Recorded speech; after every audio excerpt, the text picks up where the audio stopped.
Bismillahirrahmanirrahim. Alhamdulillahi rabbil alamin.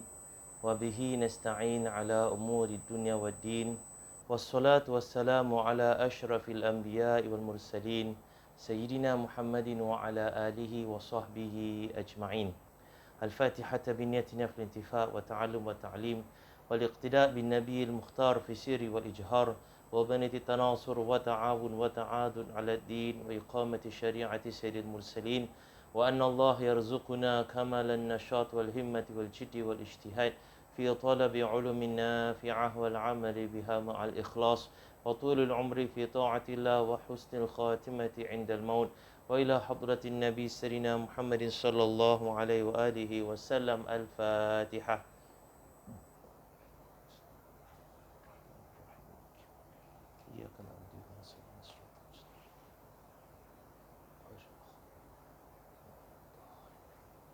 Bismillahirrahmanirrahim. Alhamdulillahirabbil alamin.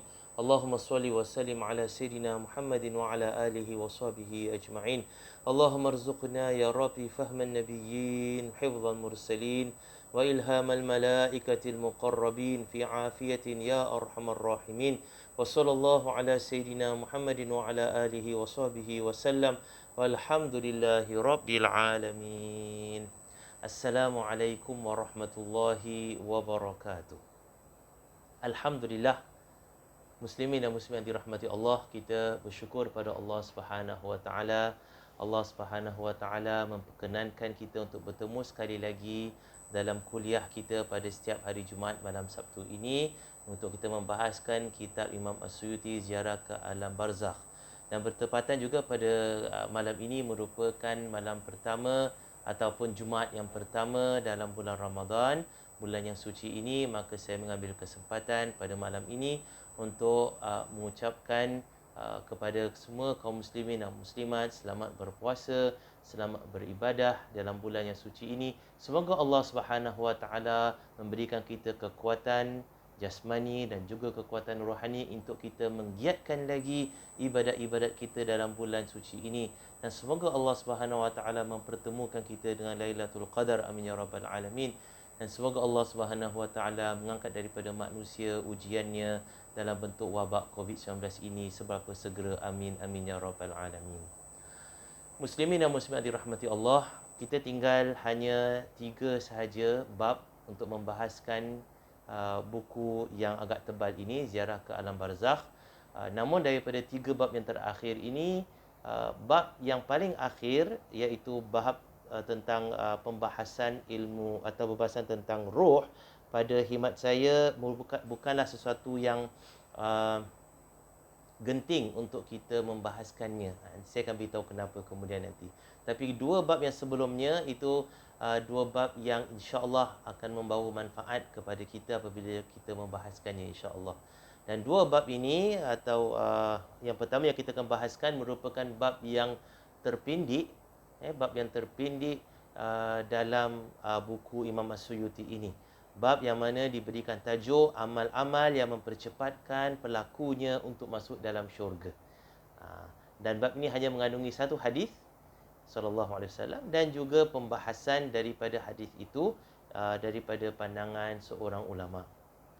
Baik, kita lihat hadis ini daripada Abu Umamah radhiyallahu anhu bahwasanya Rasulullah sallallahu alaihi wasallam bersabda, sesiapa yang membaca ayat kursi pada setiap akhir solat wajib, tidak akan ada yang mencegahnya daripada memasuki syurga sehingga dia meninggal dunia. Subhanallah.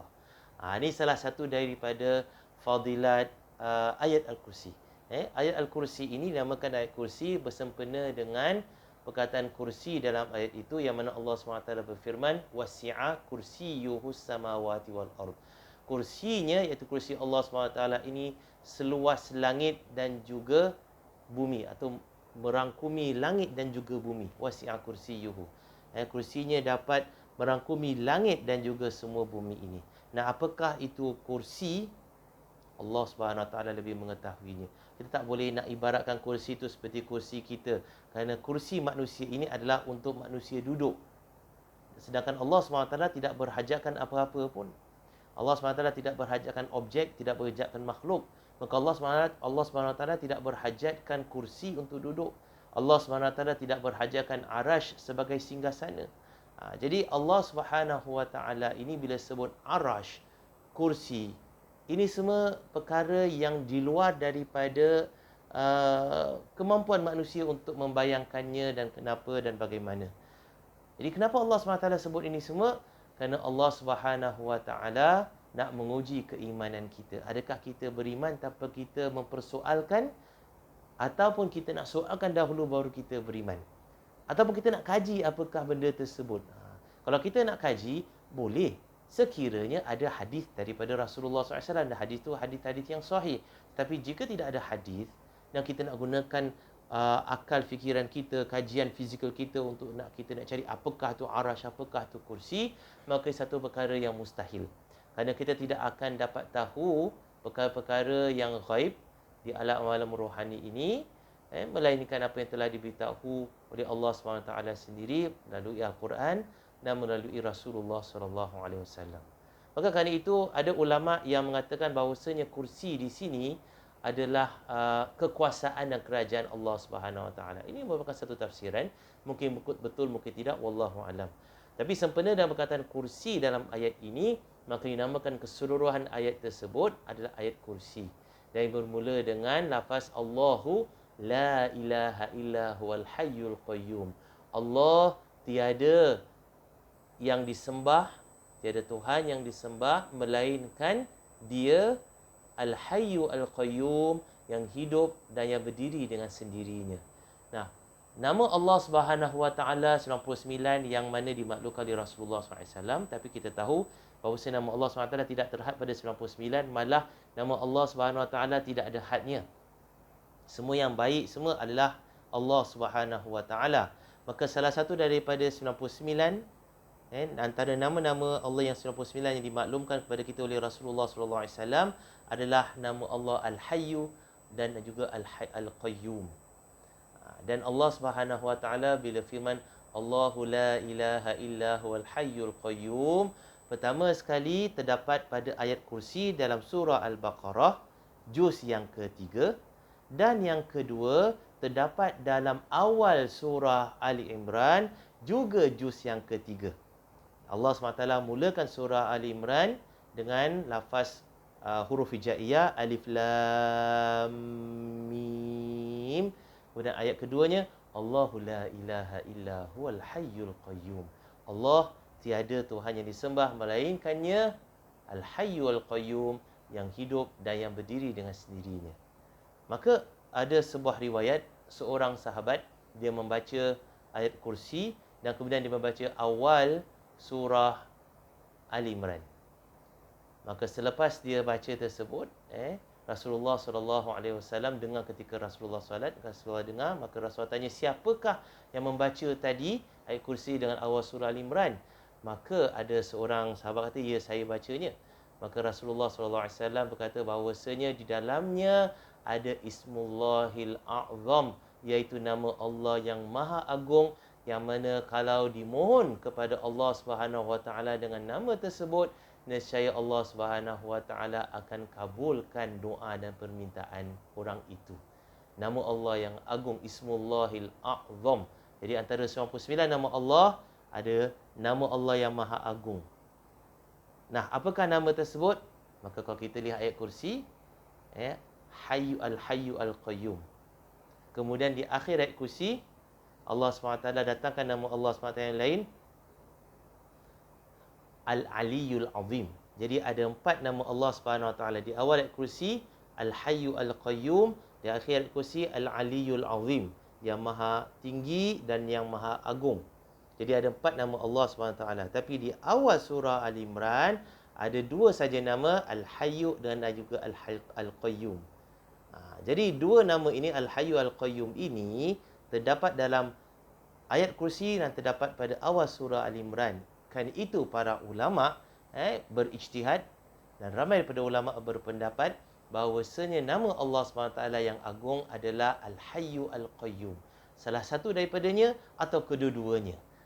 Maka kerana itu kita kalau berdoa, adalah baik kalau kita sebut Al-Hayyu Al-Qayyum, ataupun kita menjadikan dia sebagai wirid Al-Hayyu Al-Qayyum. Dan apa juga kalau dalam keadaan terperanjat kita boleh sebut Al-Hayyu Al-Qayyum, kerana ia kalau mengikut hadis tadi adalah nama Allah Subhanahu Wa Taala yang agung. Jadi ayat kursi ini mengandungi nama Allah yang Maha Agung. Al-Hayyu Al-Qayyum, kemungkinan besar Allah SWT lebih mengetahui. Jadi ayat kursi ini mengandungi banyak fadilat. Rasulullah SAW memberitahu kita bahawasanya ayat kursi ini Allah keluarkan daripada khazanahnya di bawah arash. Bagaimana keadaannya kita tak boleh nak tanya, tetapi bila disebut ayat ini datang daripada arash, maka ia adalah satu ayat yang mulia dan agung, diturunkan kepada umat Nabi Muhammad SAW sebagai hadiah kepada mereka. Ayat kursi ini adalah hadiah untuk kita. Kerana fadilat-fadilat yang terkandung dalam ayat kursi ini banyak sekali. Maka kalau kita lihat apa jua dalam keadaan kita kesukaran, kesusahan, kita menghadapi kesulitan dalam kehidupan, baca ayat kursi. Apabila kita keluar rumah, kita mohon pada Allah keselamatan, terutama dalam keadaan sekarang ini yang membimbangkan dengan virus COVID-19, tak tahu di mana berada, maka kita baca ayat kursi sebagai pendinding kita. Selain daripada kita baca doa biasa keluar rumah, kita juga baca ayat kursi. Apabila kita nak belayar, kita baca ayat kursi. Apabila kita dalam ketakutan kerana diganggu oleh makhluk halus, kita baca ayat kursi. Orang yang nak melakukan ruqyah, membaca air kepada orang yang mungkin dirasuk oleh syaitan ataupun jin, tak boleh tidak, dia wajib baca ayat kursi selain daripada baca surah Al-Fatihah.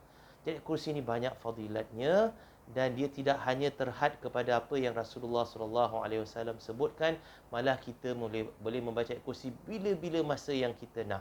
Maka seseorang kalau dah terbiasa baca ayat kursi, ia menjadi zikir kepadanya, wirid kepadanya, maka dalam keadaan dia dalam hadas besar, ketika dia dalam haid ataupun dalam keadaan nifas, dia tetap boleh baca ayat kursi kerana telah jadi zikir untuknya.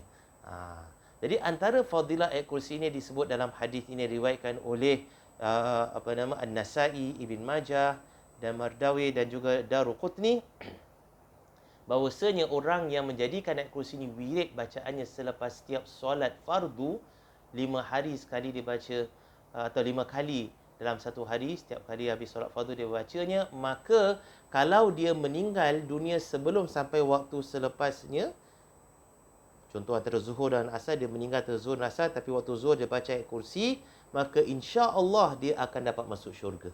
Insya-Allah akhir kalimatnya sebelum dia menghembuskan nafas yang terakhir adalah la ilaha illallah. Man kana akhiru kalamihi la ilaha illallah dakhala al-jannah, kata Rasulullah SAW.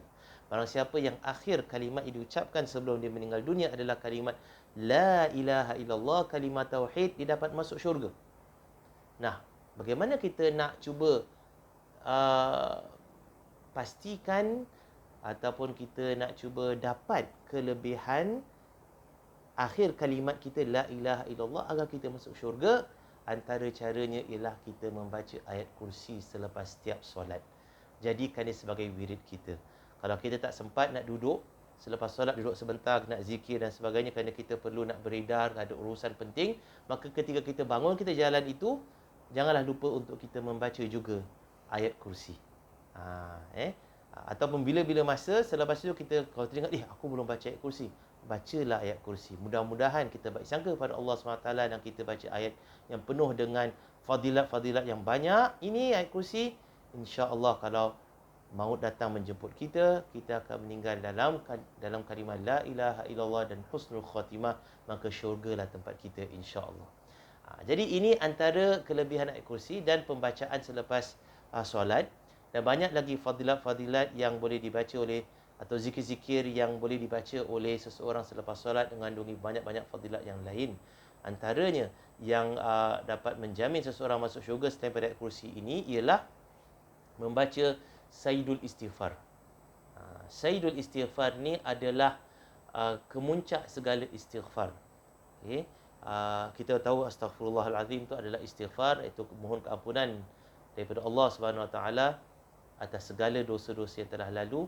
Maka lafaz istighfar yang paling utama adalah dinamakan sebagai Sayyidul Istighfar, dan ini diajar oleh Rasulullah sallallahu alaihi wasallam.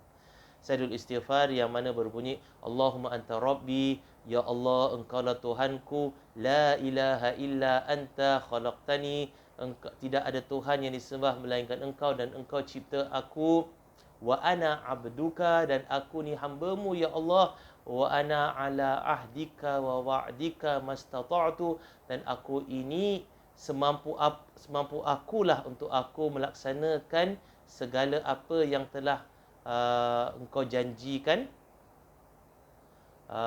dan juga perjanjian antara aku dan juga engkau ya Allah, aku lakukan semampu aku, sekuat aku, mastata'tu. A'udzubika min syarri ma sana'tu, aku mohon perlindungan dengan engkau ya Allah daripada keburukan amalanku. Syarri ma amiltu, apa saja keburukan perbuatan amalanku, aku mohon perlindungan denganmu ya Allah. Kita minta perlindungan dengan Allah daripada kejahatan diri kita sendiri. Kadang-kadang kita ni tak mampu nak lawan diri kita daripada melakukan kejahatan. Maka kita doa pada Allah, a'udzubika min syarri ma sana'tu, aku mohon perlindungan dengan engkau ya Allah daripada kejahatan perbuatan aku. A'udzubika min syarri ma sana'tu, abu'u laka bi ni'matika alayya, dan aku mengaku, acknowledge, aku iktiraf nikmat-nikmat yang telah engkau berikan kepadaku. Wa abu'u bi dzambi, dan aku mengaku juga segala dosa-dosa yang telah aku lakukan. Aku tak lupa, aku mengaku aku telah melakukan banyak dosa ya Allah. Aku mengaku bahawasanya engkau telah berikan banyak nikmat padaku, aku iktirafnya, dan aku juga mengaku dan mengiktiraf bahawasanya aku dah melakukan banyak dosa. Abu laka bi dzambi, a'udzubika min syarri ma sana'tu, abu'u laka bi ni'matika alayya wa abu'u bi dzambi faghfirli ya Allah, maka kerana itu ampunkanlah dosa aku ya Allah.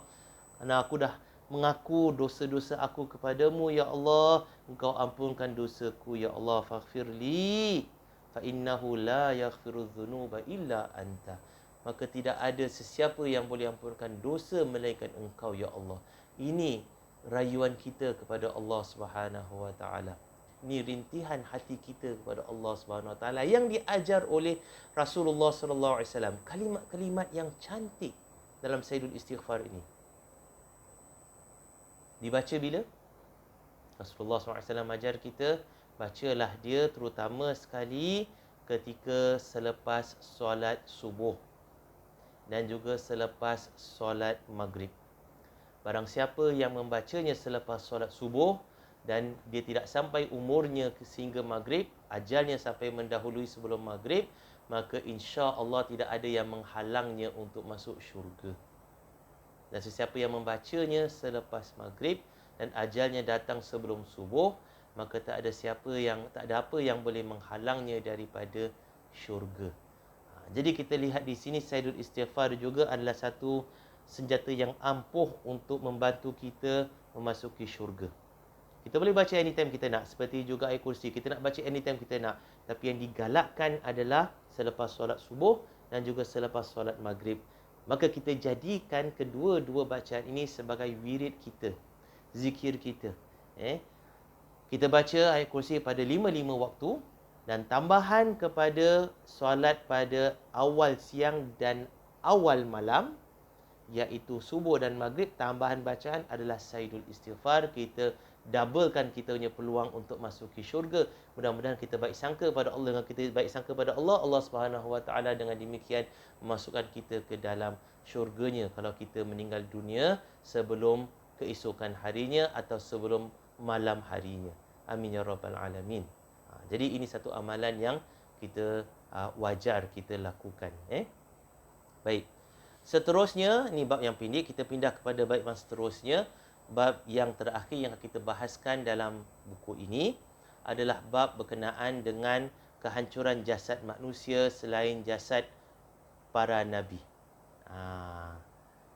Di sini nak diterangkan bahawasanya manusia yang tidak akan hancur jasadnya selepas meninggal dunia sudah pasti para nabi dan juga rasul. masuklah sudah pasti Rasulullah SAW. Tapi tidak terhad dengan Nabi dengan Rasul saja, ada juga golongan manusia, hamba-hamba Allah yang Allah sayang, yang mana sebagai penghormatan untuknya Allah Subhanahu Wa Taala tak hancurkan jasadnya selepas dia meninggal dunia. Kita akan baca nanti selepas ini. Kita mulakan dengan hadis riwayat Imam Al-Bukhari daripada Jundab Al-Bajili, bahawasanya dia sampaikan bahawasanya yang pertama sekali busuk dari diri manusia ini adalah perutnya.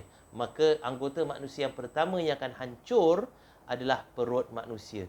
Dan itu bukan satu perkara yang pelik. Kerana apa? Kerana memang perut ini mengandungi macam-macam benda yang boleh senang busuk.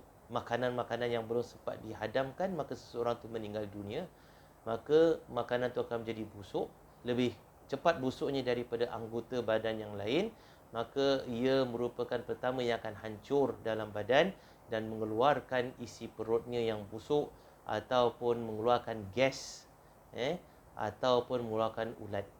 Kerana itu apabila seseorang tu meninggal dunia, antara cara untuk menguruskan mayat ialah meletakkan sesuatu yang agak berat di perutnya, bantal dan sebagainya diletakkan supaya dia tidak bloated. Kerana kalau dibiarkan sedemikian, angin tu akan masuk daripada mulutnya dan tidak pergi pada paru-parunya, kerana paru-parunya tidak sedut lagi, dah berhenti. Maka angin tu akan terus memasuki bahagian perut.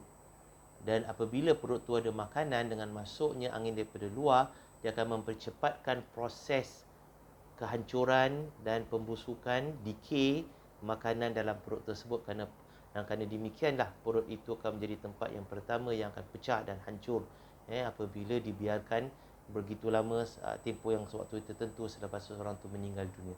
Kita letakkan supaya tidak bloated, dia tidak mengembung perut itu.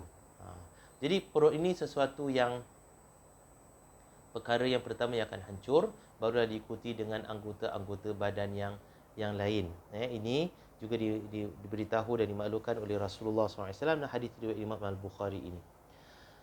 Kemudian yang kedua ini adalah daripada Wahab bin Munabbih. Wahab bin Munabbih ini salah seorang yang asalnya beragama Yahudi, dan kemudian dia memeluk agama Islam, dan dia menjadi salah seorang ulama tafsir sebenarnya, tapi riwayatnya ada banyak mengandung Israiliyat juga.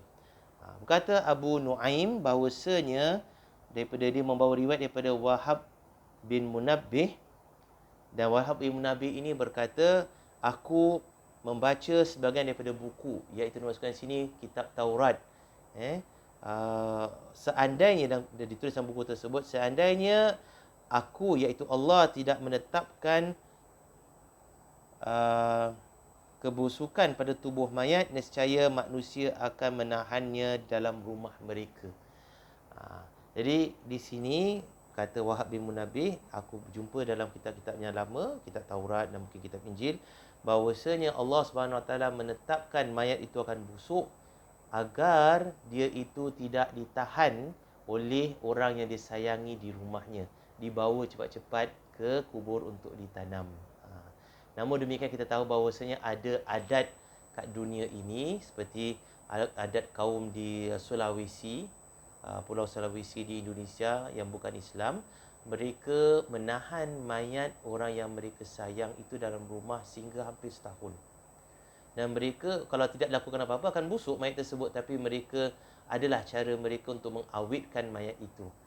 Selepas sekian lama, berapa lama tempoh, setahun ke, berapa 9 bulan ke, 8 bulan, tahun, tempoh yang mereka tetapkan, barulah mayat itu akan diletakkan dalam keranda dan dibawa ke tempat persemadian mayat tersebut. Dia tidak ditanam, sama ada yang letak di lereng-lereng bukit seperti kaum yang berada di Philippines, ataupun mereka letak di dalam pondok bersama dengan mayat ahli keluarga yang lain dalam keranda mereka. Tapi kerana mereka dah awetkan, maka tidaklah busuk sangat. Itu cara mereka. Tapi tetap orang tanya, kenapa tak busuk? Sebab mereka awetkan mayat tersebut. Adalah alat-alat yang mereka, ataupun tumbuh-tumbuhan yang mereka gunakan. Seperti juga orang Mesir. Orang Mesir, mereka mummified dia punya Fir'aun, dia punya orang-orang besar. Kenapa? Kerana mereka tak tanam mayat tersebut. Mereka awetkan dengan tumbuh-tumbuhan atau alat-alat yang mana mereka boleh keluarkan atau mereka dapat kekalkan jasad mayat tersebut. Tapi dengan syarat mereka akan keluarkan dahulu semua anggota-anggota dalaman mayat itu daripada perutnya, kerana perut tu akan membawa bau yang sangat busuk dan menghancurkan mayat itu. Dia keluarkan dia punya buah pinggang, dia keluarkan jantung, dia keluarkan paru-paru, dia keluarkan otak dia. Macam mana dia keluarkan otak dia? Dia akan masukkan dawai melalui hidung, kemudian dia korek sikit-sikit, dia keluarkan otak daripada mayat Fir'aun itu. Apa saja Fir'aun yang perintahlah, atau orang besar yang mati, mereka akan keluarkan sedemikian. Azab pada mayat tersebut. Ya, kita percaya itu satu azab, tapi pada mereka nak awetkan, mereka kena keluarkan otak ni, kerana otak ni benda yang akan mudah hancur. Jadi tinggal kulit, isi dan tulang, dan mereka awetkan agar isi tersebut tidak busuk. Maka mami itu yang terjadi itu akan daripada badan yang besar jadi badan yang kecil, sebab semuanya dah dikeluarkan daripada anggota badannya. Jadi tak busuk kerana apa? Kerana dikeluarkan perutnya semua. Ini caranya. Jadi tidak menyalahi apa yang ada dalam buku ini yang kita baca. Begitu juga kita lihat yang seterusnya, Zaid bin Arqam membawa sebuah hadis marfu'. Hadis marfu' ini iaitu hadis yang disandarkan kepada Rasulullah sallallahu alaihi wasallam, disebutkan bahawa Allah Subhanahu wa taala berfirman, aku memberikan kebebasan kepada hamba-hambaku dalam 3 hal. Aku memberikan kebebasan kepada hamba-hambaku dalam 3 hal. Pertama, penciptaan kutu pada biji-bijian. Seandainya tidak sedemikian, nescaya raja-raja mereka akan menyimpannya sebagaimana mereka menyimpan emas dan perak. Kedua, berubahnya jasad setelah kematian. Kalau saja tidak demikian, nescaya seseorang kekasih tidak akan mengkuburkan kekasihnya. Dan ketiga, dihilangkannya kesedihan orang. Kalau tidak sedemikian, nescaya dia tidak akan pernah terhibur. Nah, hadis ini riwayat Ibn Asakir. Nah, dalam hadis ini oleh Zaid bin Arqam, bahawasanya Allah Subhanahu wa taala berfirman dalam hadis kursi, antara rahmat Allah Subhanahu wa taala, kasih sayang Allah kepada hamba-hambanya, Allah berikan 3 perkara. Antaranya lah, Allah SWT berikan 3 perkara. Pertama, Allah SWT jadikan makanan kalau disimpan lama akan keluar kutu, akan keluar binatang daripada tumbuh-tumbuhan, daripada buah-buahan atau tumbuh-tumbuhan, akan rosak. Beras kita simpan lama akan keluar kutu. Buah-buahan, kalau buah-buah nama lah yang tak diawet, dibiarkan sedemikian, mungkin saja akan keluar ulat daripada dalamnya ataupun antara buah-buahan tersebut. Dan ini merupakan satu rahmat, kata Allah SWT dalam hadis kursi ini. Kenapa? Sebabnya kata Allah SWT, kalau Allah tak tetapkan sedemikian, maka raja-raja yang zalim biasanya, pemerintah-pemerintah yang zalim dulu, sultan-sultan ini semua, mereka akan tahan makanan ini dan mereka tak akan berikan kepada rakyat mereka dengan segera. Mereka kasihkan sedikit saja. Kenapa? Sebabnya mereka tamak. Mereka nak tahan makanan itu. Kerana manusia perlukan makanan, maka mereka tahan. Seperti mana pemerintah-pemerintah yang zalim ini, raja-raja zalim, sultan-sultan zalim ini, mereka kumpulkan harta daripada emas dan perak yang sebenarnya milik rakyat, milik negara, tapi mereka kumpulkan untuk kepentingan diri mereka sendiri, kekayaan diri mereka. Kenapa mereka kumpulkan? Sebab emas dan perak tak rosak. Jadi Allah SWT jadikan makanan ini rosak, boleh rosak. Makanya pemerintah yang zalim tak boleh simpan lama-lama. Dapat, maka dia terpaksa cepat-cepat nak agih-agihkan. Kalau dia simpan lama-lama, dia rugi, rakyat pun rugi. Jadi biarlah dia agihkan kepada semua untuk dapat. Jadi ini mengikut hadis qudsi ini merupakan satu rahmat daripada Allah Subhanahu wa taala. Allah jadikan makanan itu akan jadi busuk kalau disimpan lama. Kedua, antara rahmat Allah Subhanahu wa taala ialah berubahnya jasad setelah kematian. Kalau saja tidak demikian, nescaya seorang kekasih tidak akan menguburkan kekasih. Ini seperti mana hadis sebelum ini, antara rahmat Allah Subhanahu wa taala ialah Allah jadikan mayat itu akan hancur agar orang yang hidup ini dia move on. Dia sayang kepada orang ini, orang yang dah meninggal ini, takkan nak simpan lama-lama. Nanti dia tak boleh nak move on in life, dia tak boleh nak bergerak, asyik terkenang dan terfikir dan lihat mayat tu kat rumah tak busuk-busuk, dan juga harapan dia kalau tak busuk boleh bangun, bila kenapa tak bangun dan sebagainya.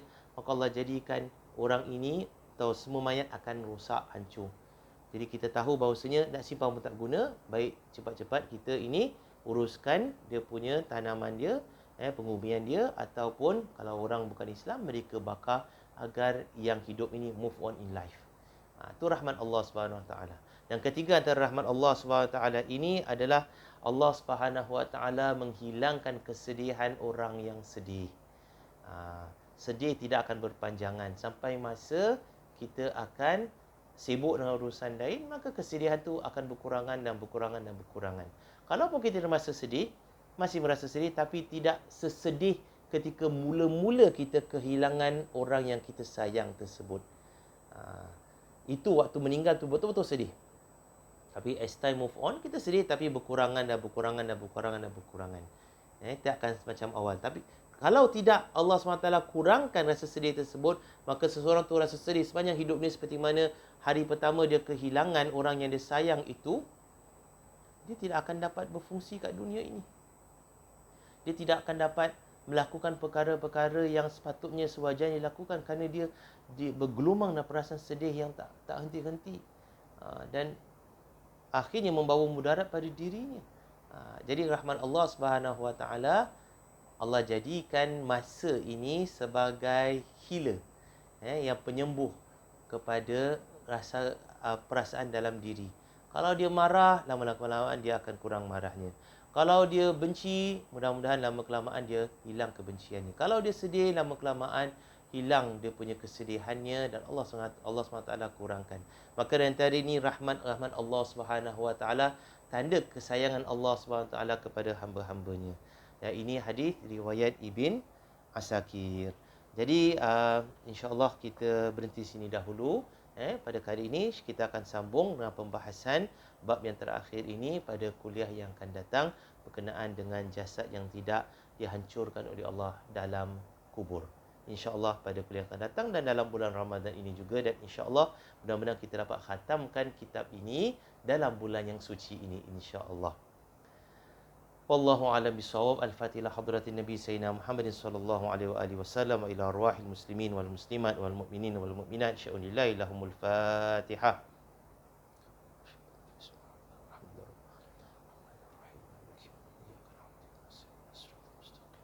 Siratal ladzina an'amta 'alaihim ghairil maghdubi 'alaihim waladdallin. Bismillahirrahmanirrahim. Alhamdulillahirabbil alamin. Allahumma salli wa sallim ala Sayyidina Muhammadin wa ala alihi wa sahbihi ajma'in. Allahumma anfa'na warfa'na bil Qur'anil azim, wa barik lana bil ayati wa dhikril hakim, wa taqabbal minna innaka antas samiul alim. Allahumma aftah lana min khazaini rahmatika ya arhamar rahimin. Rabbana zidna ilman nafi'a, wa sallallahu ala Sayyidina Muhammadin wa ala alihi wa sahbihi wa sallam, walhamdulillahi rabbil alamin. Assalamualaikum warahmatullahi wabarakatuh.